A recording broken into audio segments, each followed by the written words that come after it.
गणेशोत्सव की तैयारी कब से शुरू की जाती है? करीब करीब एक महीना आगे से हम लोग उसमें लग जाते हैं। मंडल का सबसे यादगार पल कौन सा होता है? मंडल का यादगार पल पापा को बैठाना है। मंडल का बजट कितना है आपका? सर ये सब्जेक्ट पे हम लोग नहीं जाएंगे। अच्छा, जो आज के तारीख में मुंबई में या महाराष्ट्र में ये जो डीजे बजता है जिसके कारण काफी लोगों को तकलीफें आती है, ये विसर्जन के वक्त या गणेश जी का आगमन होने के वक्त में, ये जो सही है? नहीं, बिल्कुल गलत है। अच्छा, मैं आपसे एक लास्ट सवाल पे आना चाहूँगा। जब भी आपके गणेश जी का विसर्जन का वक्त होता है, उस वक्त का माहौल क्या होता है आपके यहाँ पर? सर आंखों में आंसू भी आते हैं। अच्छा, जाते जाते मैं आपसे 2-4 पंक्तियाँ गणेश जी की आरती की सुनना चाहूँगा।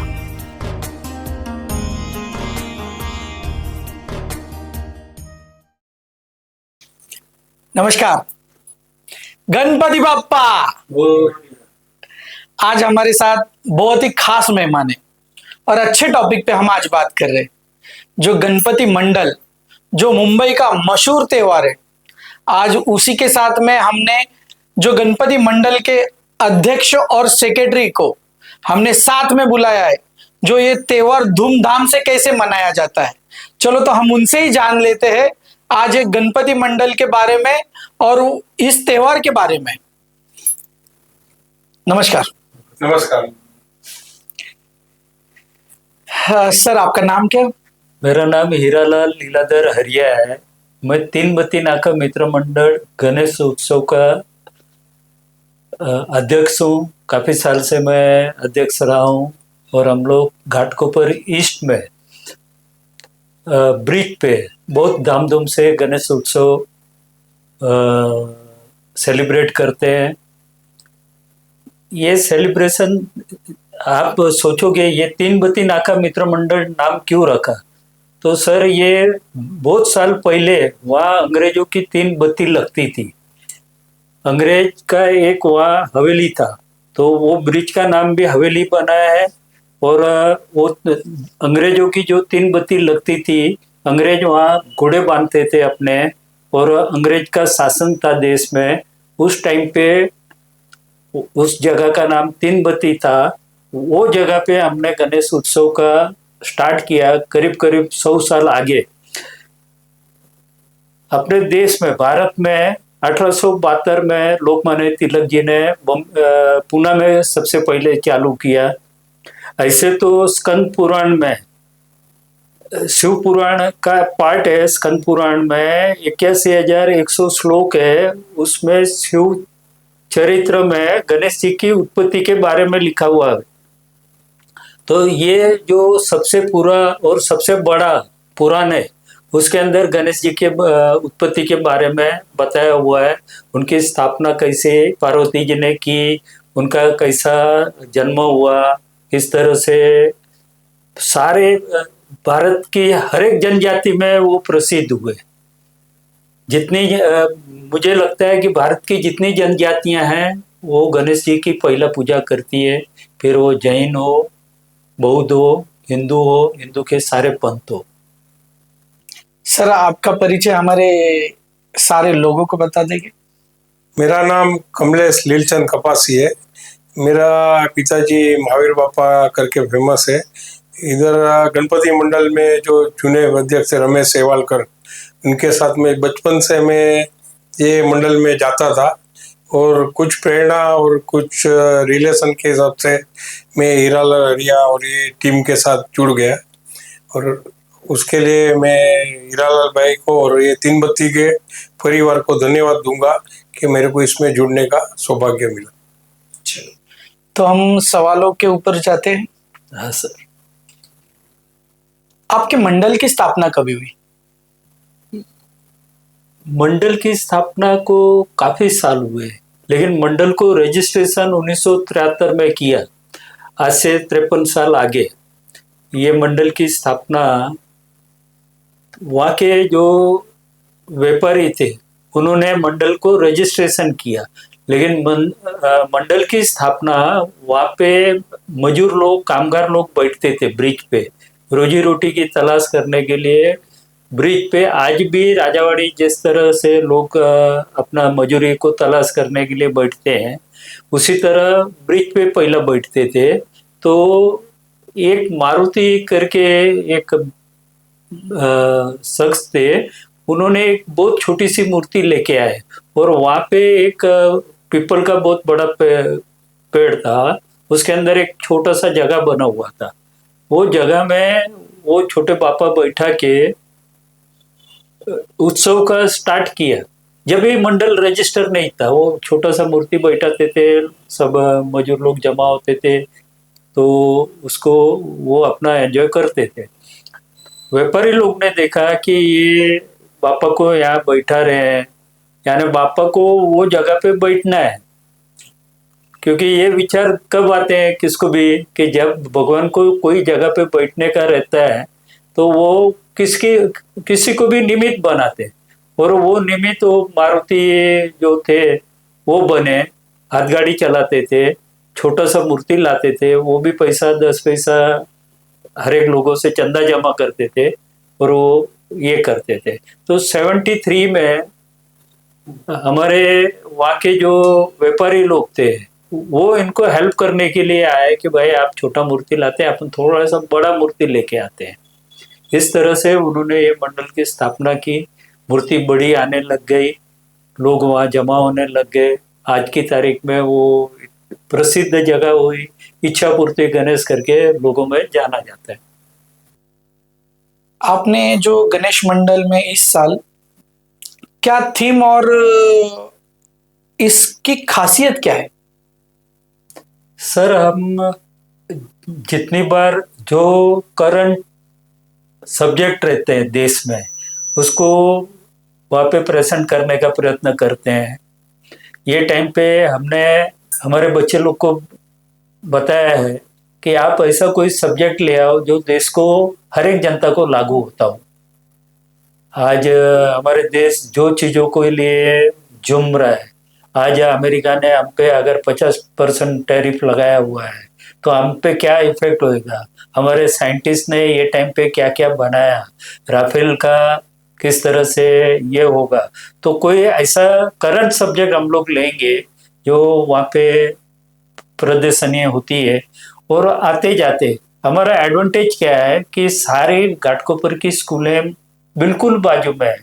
एक साइड राष्ट्रीय शाला स्कूल है, एक बाजू गुरुकुल स्कूल है, एक बाजू रामजी आसर है। ये सब स्कूलों को भी सर 100 साल हो गए हैं। इतनी जूनी और प्रसिद्ध स्कूलें हैं। घाटकोपर की अगर हम लोग बात करें तो सारे गुजराती बच्चे या रामजी आसर में पढ़ा होगा या वो गुरुकुल में पढ़ा होगा। एक बाजू में वेस्ट में SNDT कॉलेज है, जो पहली से करके ग्रेजुएशन तक फ्री में पढ़ाती है। आप वहाँ पे आओगे तो इतनी बालाएं आपको दिखेगी कि आप सोचोगे कि ये क्या है, बालाओं की नगरी है। इतनी नगरी वहाँ आके दर्शन करती है, वो दर्शन देख के ही हमारा मन प्रफुल्लित हो जाता है। गणेशोत्सव की तैयारी कब से शुरू की जाती है?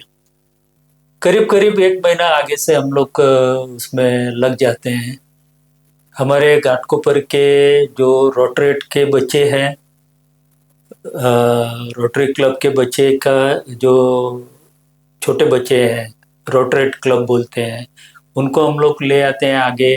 फिर लायंस क्लब के जो लियो क्लब के बच्चे हैं, उनको भी हम लोग प्लेटफॉर्म देते हैं। ये हिंदी हाई स्कूल के बच्चे हैं, गुरुकुल के बच्चे हैं, उनसे हम लोग उनको ये मंडल में हम लोग इन्वॉल्व करते हैं, उनसे काम करा के लेते हैं। उनको उनका सब्जेक्ट में किस में क्या इंटरेस्ट है वो काम उनको देते हैं, और ये मंडल हम लोग स्टार्ट करते हैं। आपके मंडल में ऐसे कितने कार्यकर्ता है? सर, हर साल अलग अलग स्कोर रहते हैं। अगर लियो के पास 30 है तो रोटरेट के पास 50 है। हिंदी हाई स्कूल के 100-150 आ जाएंगे, गुरुकुल के 50-100 आ जाएंगे, रामजी आसर के 50-100 आ जाएंगे। यानी हम लोग कार्यकर्ता को कभी कभी तो गिन भी नहीं पाते कि आज की तारीख में आप हमारा विसर्जन देखोगे तो उसमें आप अंदाज लगा लोगे कि घाटकों पर की जितनी अच्छी महिलाएं हैं, जिनका अच्छे से सोशल ग्रुप चल रहा है, वो सारी महिलाएं आपको वहां पे आरती करते हुए दिखेगी। वो प्रसिद्ध जगह है, हमने गिनना छोड़ दिए कि हमारे साथ कितने लोग जुड़े हुए हैं। हम तो ये सोचते हैं कि बापा के सारे भक्त लोग हैं, भक्तों को बापा ही खुद बुला लेते हैं, उनको दर्शन देते हैं और बापा अपना काम करते हैं, उसमें हमारा कोई रोल भी नहीं रहता है। मंडल का सबसे यादगार पल कौन सा होता है? मंडल का यादगार पल पापा को बैठाना, जिस सुबह का मुहूर्त होता है, पापा का प्राण प्रतिष्ठा जो बोलते हैं, प्राण प्रतिष्ठा के टाइम पे जो मंत्रोच्चार होता है और जब हमें लगता है कि बापा में अभी जान आ गए, अभी हम बापा से जो मांगेंगे बापा हमारी इच्छा पूरी करेंगे, तो एक क्षण आप भी सोचिए कि जब कोई बोल देवे कि अभी बापा आ गए, उसमें प्राण आ गया है, वो आपकी सारी मनोकामनाएं पूरी करेंगे, विघ्न हरता है, सारे विघ्न हट जाएंगे। तो ऐसे हम लोग सोचते हैं कि जैसे प्राण प्रतिष्ठा हो जाती है, या सूर्य का उदय होता है, सूर्य का प्रकाश चारों ओर पृथ्वी पे फैलता है, वैसा ही भक्तों के दुख दूर होते जाते हैं, तो उसे एक आनंद का पल है, उसको हम लोग एंजॉय करते हैं। क्या बात है, बहुत बढ़िया, बहुत बढ़िया। मंडल की सबसे बड़ी उपलब्धि क्या है? सर बहुत सारी उपलब्धियां हैं मंडल की। मुझे ऐसा लगता है कि अगर मैं सारी चीजें बताने जाऊंगा तो वो एक अंधश्रद्धा, या मैं पापा के लिए कुछ ज्यादा ही बोल रहा हूँ, ऐसा होएगा। हम तो घाटकोपर के जो दुखी है उनको बोलते हैं आप आओ, पापा के दर्शन लो। जिसकी कुंडली में केतु गुरु का दोष है, केतु चंद्र का दोष है, उसने गणेश पूजन करना चाहिए, ऐसे हमारे शास्त्रों में लिखा हुआ है। और जो केतु और चंद्र का दोष रहता है, वो कुंडली का आदमी बहुत दुखी भी रहता है, तो उसको गणपति के अलावा और कोई अच्छा पूजन ही नहीं है। महिला आपके साथ में कितनी जुड़ी हुई है? महिला 150-200 महिलाएं हमारे साथ जुड़ी हुई रहती है। मंडल का बजट कितना है आपका? सर ये सब्जेक्ट पे हम लोग नहीं जाएंगे, क्यों कि ये वर्गनी से आए हुए पैसे हैं। लोगों ने हमें मंडल के लिए, बापा को बैठाने के लिए और उनकी भक्ति भाव के लिए दिए हुए पैसे हैं, और इसका सही उपयोग हो और सही रास्ते में शांतिपूर्णता से बापा आए, तो उसमें जो खर्चा हो जाता है, हम लोग कोई वर्गनी लेने नहीं जाते, कोई दुकान वाले से पैसा नहीं मांगते। हमें भी हम भी वहाँ दुकानदारी करते हैं, अगर कोई हमसे जबरदस्ती पैसा लेगा तो हमें दुख लगेगा, तो वो चीज और इससे होएगी तो वो दुख की बात है। जो स्वेच्छा से आके वहाँ दान पेटी में डालता है वही पैसे हम लोग वापरते हैं, नहीं तो हमारी जगह वो बेहतरीन एडवर्टाइज के लिए जगह है। घाटकोपर की सबसे ज्यादा में ज्यादा एड वहाँ लगती है, वो पैसा हम लोग बापा के लिए वापर। मंडल में अनुशासन बनाए रखने के लिए आपका क्या सुझाव है? मैं और हमारे कमलेश भाई दोनों पुलिस मित्र करके काम कर रहे हैं, काफी साल हो गए। ईगल ग्रुप में भी हम लोग जुड़े हुए थे। जब हम यंग थे तभी हम देखते थे लोग डिसिप्लिन में नहीं रहते, तो थोड़ा सा हमें फील भी होता था, ऐसा भी लगता था कि इनको डिसिप्लिन में लाना चाहिए। हम तो सरकार से अनुरोध करते हैं कि सारे को एनसीसी की, स्काउट की ट्रेनिंग देनी चाहिए, जिससे बच्चे में, स्टूडेंट्स में अभी से ही डिसिप्लिन आए। हमारा तो सजेशन है सरकार को कि सबसे अच्छा डिसिप्लिन एनसीसी के बच्चे को आता है। मिलिट्री में जिस तरह ट्रेनिंग मिलती है, ऐसे ही अगर भारत का हर नागरिक ट्रेनिंग लेगा तो सबसे अच्छा डिसिप्लिन देश में आ जाएगा। आज हम लोग देखते हैं कि डिसिप्लिन का ही मेरे देश में अभाव है, तो ये बापा जल्दी दूर करें, ऐसे ही प्रार्थना करते हैं। मुंबई में कई सारे मंडल है, ऐसे छोटे छोटे मंडलों को आप क्या मार्गदर्शन करोगे? छोटा मंडल अपनी परंपरा कोई हिस्टोरिकल हार्ट से जुड़ा हुआ रहता है। जिस तरह से हमें भी लगता है कि हमारा मंडल हिस्ट्रिकल है, जहाँ बापू भी आ गए। सर हमारे मंडल के बारे में मैं बताया कि हवेली थी, हवेली के बाजू में जब सत्याग्रह होता था, लोग घाटकोपर के सारे लोग वो नाके पे आते थे, जमा होते थे, गोरेलों को घोड़े से बाहर निकलने नहीं देते थे। तो वो एक इमेज आज भी हमारे मन में आता है कि वो काल कैसा होगा, कैसे लोग रहते होंगे, कैसा घाटकोपर होगा। जब दिवा बत्ती लगती थी, 3 बत्तियां एक डांडी में लगी थी, तो उसका नाम 3 बत्ती गिरा। वो हवेली थी, रेलवे का ब्रिज बरोबर बना नहीं था। तो घाटकोपर का वो जो दिल में बैठा है, वैसे छोटे छोटे मंडलों को भी अपने चाल का, बिल्डिंग का वो बैठा होगा। उनको भी लगता होगा कि ये मेरी बिल्डिंग बनी, उसके पहले हम लोग की चाल थी, वो चाल में हम लोग बापा लेके आते थे। तो वो इमोशनली जुड़े हुए हैं और उनको वो हक है आगे बढ़ने का, बढ़ना ही चाहिए। हीरालाल जी, आप काफी सालों से मंडल चला रहे हो। मंडल में कई सारी राजनीतियां होती है। अब राजनीति और मंडल को अलग रखने के लिए आप क्या कहेंगे? सर मंडल और राजनीति दोनों अलग अलग ही चीजें हैं। कभी मंडल का सब्जेक्ट राजकारण से नहीं जुड़ा हुआ है, ये धार्मिक मंडल है, वो धार्मिक प्रवृत्ति कर रहा है। राजकारण छोड़ के सारी प्रवृत्तियां वहाँ होती है कि खेल करना है, बच्चे लोग को आगे ले जाना है। आज मैं 2-3 मैं किस्से आपको बताऊंगा।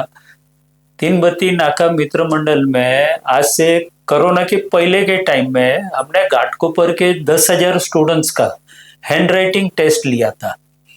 200 स्टूडेंट्स का इंटेलिजेंट टेस्ट लिया था कि वो बच्चा कितना इंटेलिजेंट है। सर 10,000 पेपर कलेक्ट करना, टीचर ढूंढना उसको कि इसका किसको हैंड राइटिंग अच्छा है, उसका सर्टिफिकेट देना, तो एक बहुत बड़ा कार्य किए थे। ऐसा लगता है कि ये कार्यक्रम हर एक मंडल ने लेना चाहिए। जितना हम लोग ज्यादा एजुकेशन पे मंडल को लेके जाएंगे, उतना मंडल का लंबे इसमें फायदे की बात है। हीरालाल जी, अगले पीढ़ी को परंपराओं से जोड़ने के लिए आप क्या सलाह देंगे? मंडल की प्रवृत्ति से ही वो परंपरा से जुड़ेगा। आज की तारीख में मैं जैसे बताया कि स्कंद पुराण, हमारे 18 के 18 पुराण के बारे में अगर अभी से ही बच्चा जानने लगेगा कि भाई ये हमारे जो 4 वेद थे, वो 4 वेद के बाद ये 18 पुराण थे, वो पुराणों के भी उप पुराण थे 108।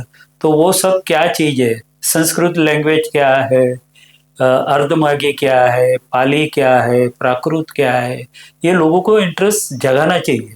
आज की तारीख में अगर कोई पाली, संस्कृत, पाली पढ़ता है तो वो डेफिनेटली वो पुराणों में से और वही पुस्तकों से वो ज्ञान ले सकेगा।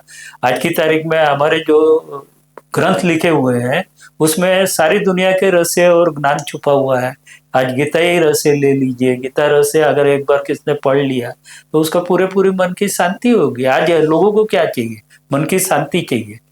तो शांति कहाँ से आती है? शांति का जन्म कहाँ होता है? हमारे मन में क्या विचारों से जन्म होता है? वो से अच्छे विचारों से ज्ञान ऑटोमेटिकली बढ़ता है। अच्छे ज्ञान बढ़ेगा तो डेफिनेटली अच्छा नागरिक बनेगा। अच्छा नागरिक बनेगा तो मेरा देश आगे जाएगा। क्या आपको लगता है कि आजकल गणेशोत्सव के भक्ति के नाम पे दिखावा का तेवर ज्यादा होता है? सब जगह पे सर वैसा हम नहीं बता सकते। आज भक्ति श्रद्धा मन में वैसी ही है। जो कुछ अनजान लोग हैं, जो समझते नहीं है, ना समझ लोग हैं, उनका भक्ति के प्रति कुछ ये नहीं रहता है, वो दिखावे में चले जाते हैं। तो वो मंडल पे ही रहते हैं वैसा नहीं है। वो उनका जाहिर जीवन में भी आप देखोगे कि मंदिर में नहीं जाते होंगे, या मंदिर में जाते भी होंगे तो दिखावा करते होंगे। तो वो दिखावा एक मनुष्य की प्रकृति है। वो प्रकृति हर एक मनुष्य की अलग अलग होती है। अगर थोड़ा सा भी उसमें ज्ञान आ जाता है तो ये दिखावा निकल जाता है। मुझे नहीं लगता है कि हर एक लोग दिखावे पे जाते होंगे। जो दिखावे जाते हैं वो ना समझ लोग हैं। अच्छा, आजकल भारत में हर जगह पे राजनीति फैली हुई है। कोई मंडलों में राजनेता ज्यादा दखल अंदाज करता है। नेता को एक ये लगता है कि ये मंडल में ज्यादा पॉपुलेशन लोग है, बहुत सारे लोग वहाँ जमा होते हैं, तो वो अट्रैक्ट करने के लिए उसमें दखल देगा ही। ये बट नेचुरल है, ये होता ही है। तो उसे लोगों की समझदारी पे निर्भर करता है कि किसको कितना हमें इम्पोर्टेंस देना है। अगर हम भक्ति करने जाते हैं तो नेता का क्या रोल है वहाँ पे। मुझे अगर पापा का आरती में मैं खड़ा हूँ, आरती चालू है, कोई राजनेता आया, वो आरती अपना आरती करे, मैं अपना भक्ति से मेरी आरती करूँ, तो नेताओं से इम्प्रेस होने की लोगों को जरूरत नहीं है, मुझे लगता है। आजकल लाखों करोड़ों रुपया आयोजन पे खर्चा होता है। कोई समाज सेवा के ऊपर खर्चा करता है कि नहीं? बिल्कुल समाज सेवा पे ही खर्चा करते हैं। आज मैं ही आपको बताया कि हमने 10,000 बच्चों का टेस्ट लिया।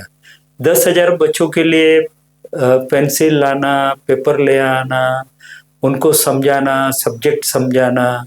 तो ये एक बच्चे का कैरियर बनाने की ये है, वो क्या प्रगति करता है, जो स्कूल में जाते हैं बच्चे उनका इंटेलिजेंट है कि नहीं करके। तो वो बच्चे को अगर कुछ फॉल्ट आता है उसमें, हम लोग जब टेस्ट लिए थे तो सर हमें 4 बच्चे जो हम बोलते हैं कि पीछे पीछे थे, उनका माइंड में प्रॉब्लम था, गणित उनको नहीं जमती थी, तो उनका ट्रीटमेंट भी करवाया हम लोग सायन हॉस्पिटल में। डॉक्टरों से बात करके कि ये बच्चा लर्निंग में डिसेबल है तो इसके लिए क्या करना चाहिए। तो स्कूल का टीचर को भी मिले, टीचर को भी बताया, टीचर भी हमको अप्रिशिएट किए कि नहीं आपने बहुत अच्छा काम किया, मुझे ये बच्चा डर लगता था। तो वो बच्चा क्यों डल था, तो वो अगर एक कोई गणपति मंडल ढूंढ के स्कूल को बोल रहा है तो सर आप बताइए कि कितनी बड़ी बात होती है। तो ये सारी चीजें मंडल का, मुझे लगता है मंडल को जल्दी ये सारी चीजें करनी चाहिए। आज मंडल कहाँ होता है, जहाँ रेसिडेंस है उसका वो मंडल है। अपने रेसिडेंस में अपने ही घर के बच्चे, परिवार के बच्चे रहते हैं।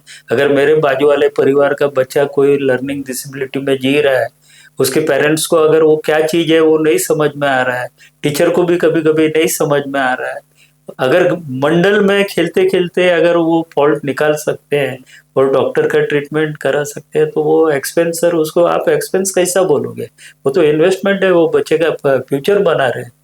तो ये गणपति मंडल में भी ये सारी चीजें होती है।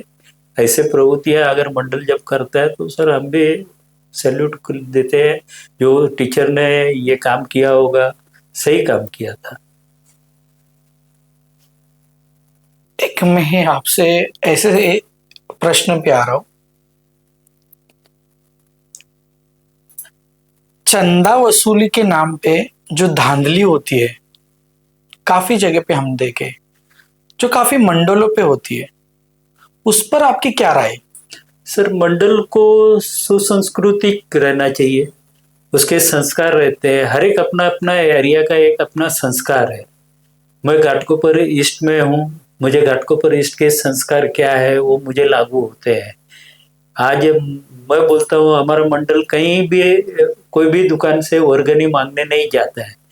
वर्गनी मांगना थोड़ा सा खुद को भी स्टार्ट होता है कि आज मैं कोई दुकान वाले के पास गया, उसका बेचारा उसने बोनी भी नहीं किया है, तो मैं उसको बोलूँ कि नहीं नहीं 500 रुपया दे, 1,000 रुपया दे, तो कितना योग्य है वो नहीं है। उसके अलावा हम लोग सोचते हैं कि आप बड़ा एक बैनर लगा ले, बैनर का भाव ये लगा ले, ये जितना चंदा हम लोग दुकानों से जमा करते हैं उससे ज्यादा पैसा हम लोग बैनर लगा के लेते हैं। बहुत तरीके से हम लोग उसका बिजनेस प्रमोशन कर सकते हैं। हम लोग ये भी सोचते हैं कि मेरे एरिया की दुकान अगर मेरे यहाँ बैनर लगाती है तो उसका धंधा प्रमोशन होना ही चाहिए, तो वो हम लोग प्रमोशन में लगते हैं। बिजनेस प्रमोशन अगर होएगा तो अगले साल वो खुशी खुशी मुझे ऐड भी देगा और कुछ धनराशि भी मंडल को प्रदान करता है। तो ये संस्कार की बात आती है सर। हीरालाल जी, मैं आपके इस प्रश्न के उत्तर के ऊपर आपको एक प्रश्न करना चाहूंगा कि मंडल धार्मिक हो गया है कि व्यावसायिक हो गया है? मंडल पूरा धार्मिक ही होता है, व्यवसायिक कोई मंडल को नहीं होना चाहिए, व्यवसाय में नहीं लगना चाहिए। वहां पे प्रसाद का लाडू बना के 5 रुपए 10 रुपया नहीं लेना चाहिए। वो बांटने की चीज है, प्रसाद के रूप में देने की चीज है, उसका धन राशि जमा नहीं करना चाहिए। जो धार्मिक परंपराएं है हमारी, वैदिक परंपरा का अनुसरण करके ही मंडल चलाना चाहिए। बहुत सारी चीजें ऐसी है कि पैसे के लालच में आदमी सोचता है कि मैं भगवान का फोटो बेचूं, उसका 25 रुपया लूं 10 रुपया लूं, तो क्यों? लोग आज आज तो नहीं होता है, आज तो हर एक के पास अच्छे से मोबाइल आ गए हैं, भगवान का फोटो अपने आप निकाल लेते हैं, घर पे डेवलप नहीं कराते और ले जाते हैं। लेकिन पहला ऐसा था कि उसके फोटो भी 5-10 रुपए में बेचते थे, तो वो अच्छा भी नहीं लगता था। श्रद्धा को एक ठेस पहुंचाने वाली बात थी, नहीं करना चाहिए। क्या मंडल चलाते समय कभी आपको लगता है कि कोई गलत दाव खेल रहा है? नहीं, श्रद्धा का विषय है, पूरा श्रद्धा से मंडल चलाना चाहिए। जब तक तुम्हारा शारीरिक क्षमता है, आप अपने आप को पूरे पूरा उपयोग करना चाहिए। आपका शरीर का और मन का, आपका नॉलेज का, तजुर्बे का आप उपयोग करके मंडल चलाना चाहिए। और जो आपको लगे कि अभी मेरा शरीर में सक्षम हूँ, नहीं मेरे से कुछ हो रहा है, तो ताबड़तोड़ रिजाइन दे देना चाहिए, नए को तैयार करके वो मंडल चलाने देना चाहिए। ये मेरे अपने पर्सनल व्यू है, खुद के विचार है, मुझे ऐसा लगता है। जो दिन मुझे लगेगा कि मैं काफी थक गया हूँ, वही दिन वही क्षण मैं डिक्लेयर करूंगा कि मैं राजीनामा दे रहा हूँ। हमारे नए 18-20 साल के जो बच्चे हैं, कॉलेज के बच्चे हैं, उनको मैं तैयार करूंगा और वो मंडल कैसे चलाया जाता है वो उनको देके मैं मंडल चलाऊंगा। हीरालाल जी, कई बार हमने काफी सारे न्यूज में सुना है, काफी जगह पे सुना है और कई बार देखा भी है हमने, जैसे जैसे दिन में गणपति जी की पूजा होती है, गणेश जी के वक्त में मंडल में गणपति जी की पूजा होती है और वही बैक में पत्ते खेले जाते, ये आपको लगता है ये सही तरीका है?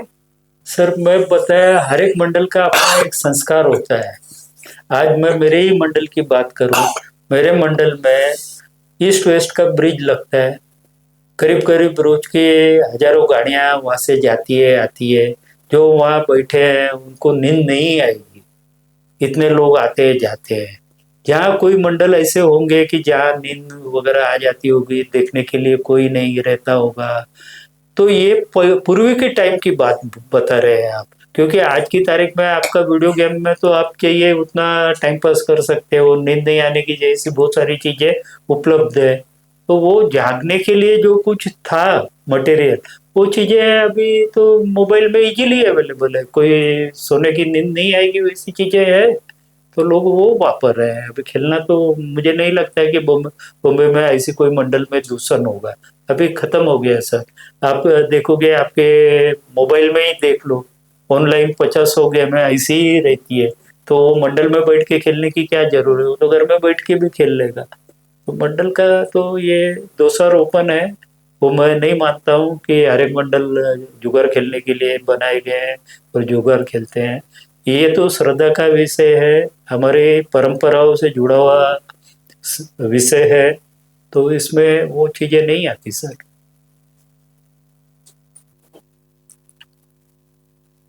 मैं आपसे दोनों से काफी सारे सवाल कर चुका हूँ। हाँ, हीरालाल जी से भी काफी सारे सवाल कर चुका हूँ। मैं थोड़ा आपकी तरफ में मोड़ लेता हूँ। कमलेश जी, मंडल में हुकुम का इक्का जिसको बोलते हैं, अध्यक्ष होता है या सेक्रेटरी होता है या कार्यकर्ता होता है? मंडल में यकीनन कार्यकर्ता के बगैर काम है ही नहीं।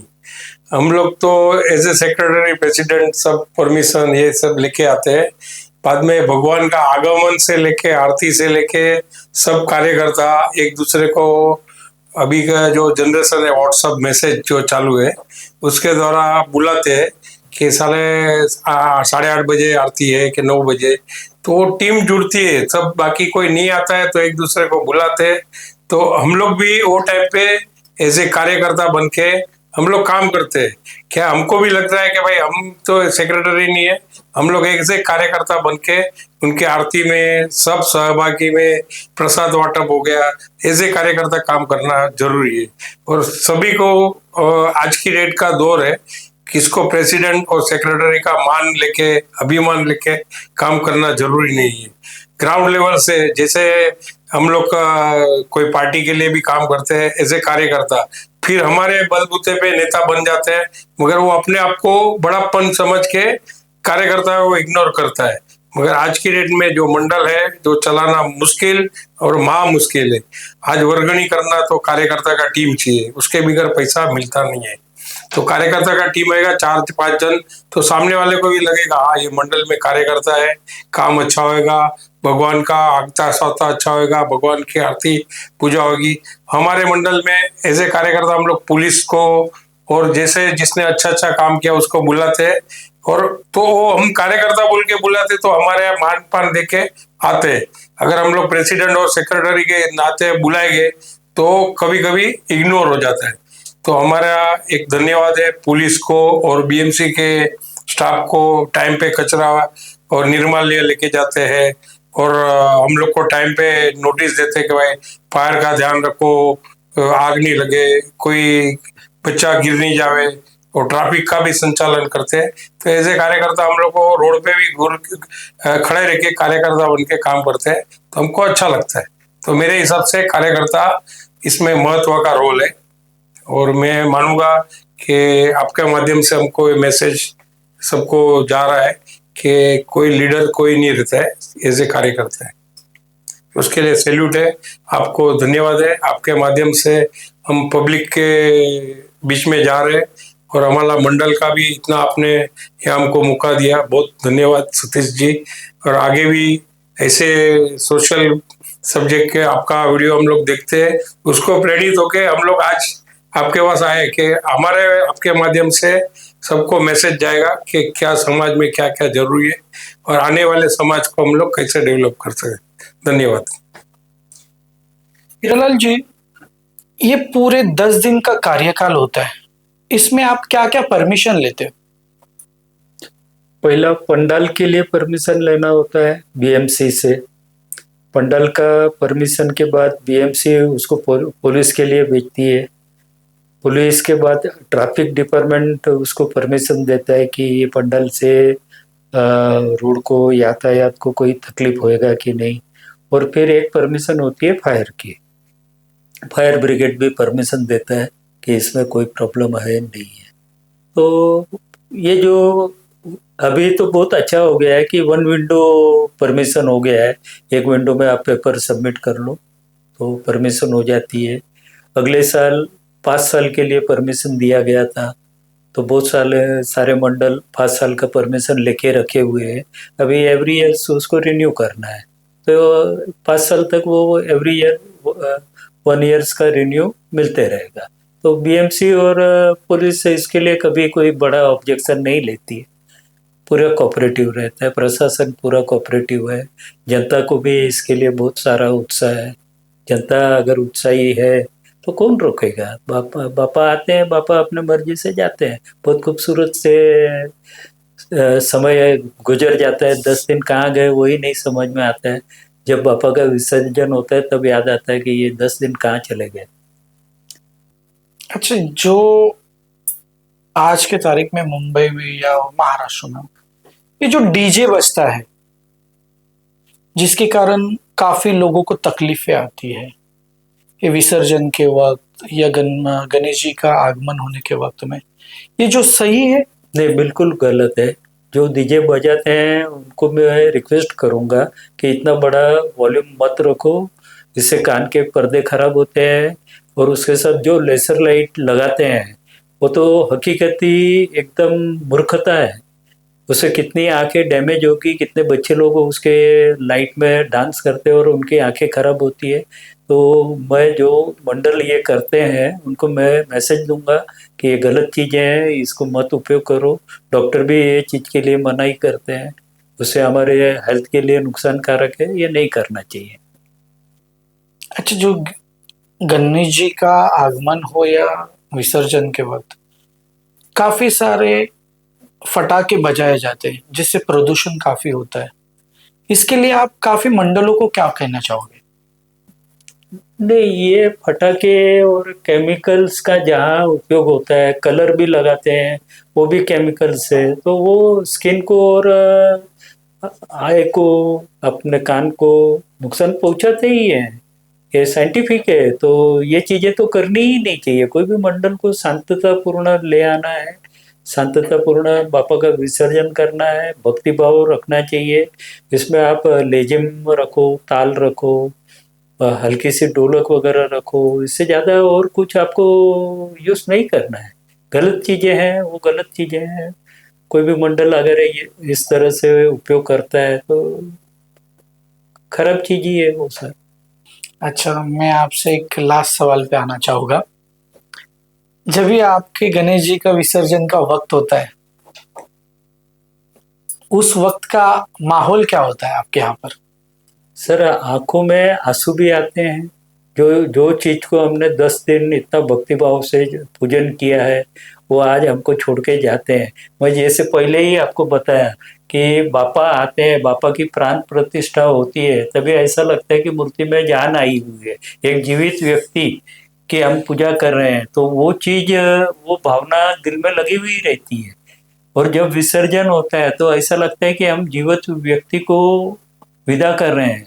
तो विदा एकदम इमोशनली सीन होता है, बहुत सारे आंख में से पानी निकाल देता है वो। और लगता ही है एक, फिर भी हम लोग उसमें एक बोलते हैं कि पुढच्या वर्षी लवकर या। तो हम लोग उसका आगमन का राह देखते हैं, बापा का आगमन कब होएगा वो दिन गिनते हैं और उनका राह देखते हैं। और कुछ कर भी नहीं सकते हैं कि जो परंपरा है वो परंपरा जपना है अपने को। वो परंपरा के हिसाब से ही विसर्जन होता है। वो विसर्जन ये बता रहा है कितनी भी प्यारी चीज रहेगी, वो एक ना एक दिन हमको छोड़ के जाएगी। तो ये एक समझने की भी चीजें हैं कि कोई भी चीज कायम नहीं है। हर एक चीज का एक ना एक दिन विसर्जन होगा, कितना भी सुंदर चीज होगा उसका भी विसर्जन होगा। तो ये हमारा दिल अपने आप एक्सेप्ट करना सीख जाता है और हमारे मन को वो संतुष्टि भी मिलती है। अच्छा, जाते जाते मैं आपसे दो चार पंक्तियां गणेश जी की आरती की सुनना चाहूंगा। सुख करता दुख करता, ये तो जो है वो सबसे अच्छी से ये है। तो हर एक जन है वो साथ में बोलनी चाहिए कि सुख देने वाला, दुख हरने वाला, विघ्नहर्ता हमारे साथ है। वो वो ये है। सुख हरता दुख हरता वार्ता विघ्नाची, सुरवी पूर्वी प्रेम दुःखादय। जय देव जय मंगल मूर्ति, श्री मंगल मूर्ति, दर्शन मात्रे मानसा मूर्ति। जय देव जय गणेश। ये स्वामी समर्थ रामदास जी की रचना है, जो पूरे महाराष्ट्र में नहीं, आज की तारीख में ये मराठी गीत पूरे भारत में, आंध्रा में जाओ, कर्नाटक में जाओ, गुजरात जाओ, एमपी जाओ, ये गाना आपको सुनने मिलेगा। और इतना प्यारा है, इसको शब्द समझने जैसे है कि जब देव आते हैं तो सुख ले आते हैं, दुख हर लेते हैं, विघ्न हर लेते हैं, जो चारों बाजू निराशा है उसको आशा में बदल देते हैं। तो ईश्वर के चरण से यही प्रार्थना करते हैं कि आने वाला साल सुख से भर दे। चलो, गणपति बप्पा मोरया।